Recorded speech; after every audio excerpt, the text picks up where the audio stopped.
Hey guys, it is time for a day after review of the HTC Desire. I used it pretty much less than 24 hours and I've already decided that I'm not going to keep it.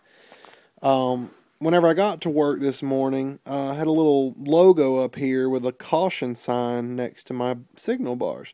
Didn't know what that was, and I tried to find out, but I couldn't really figure it out because, I'm new to this whole Android thing. So I just kind of, Facebooked and whatever.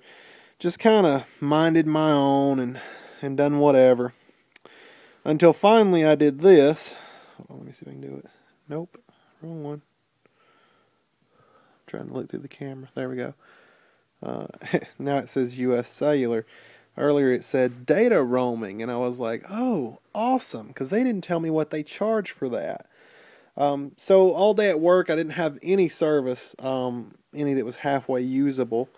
And then I was data roaming what little bit I had, which, by the way, was on Verizon's towers. So that's cool. Then, as you can see, it's actually plugged in because the battery died before I could even get it home. I only work 8 hours a day, and it's not like Walmart. I don't work 8 hours and then get an hour lunch, so I'm gone 9 hours. I was only gone 8 hours, and it died in 8 hours. And honestly, all I did in those 8 hours was I sent 4 text messages, and I looked up my bank account balance on the internet. That's all I did. So I'm fixing to box it up. As soon as I wipe my data off of it, I'm taking it back to US Cellular.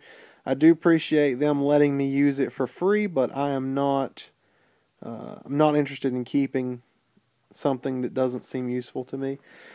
I am still planning to go to Verizon, probably in a couple of weeks. I'm still postponing it because you need new tires now for my car and all this other stuff. So there are different factors that keep me from getting Verizon right now.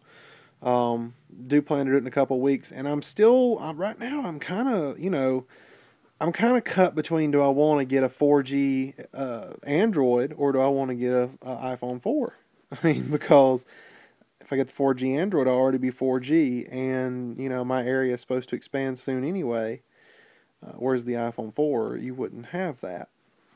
As far as the Android operating system and everything that Android has to offer, I'm actually really impressed with this. I actually really like it. But as far as the battery life, that was a huge turnoff on this phone. And then the cellular provider was a huge factor as to why I don't want it anymore.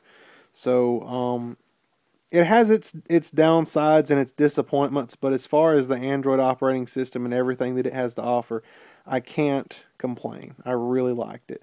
For everything else, that's just terrible. So, would I recommend the HTC Desire? No, I would not, simply because of the battery life. Even if you took it to Verizon, the battery life is unacceptable.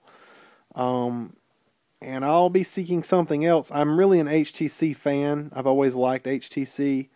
So we'll give them a shot with something else maybe and see where that goes.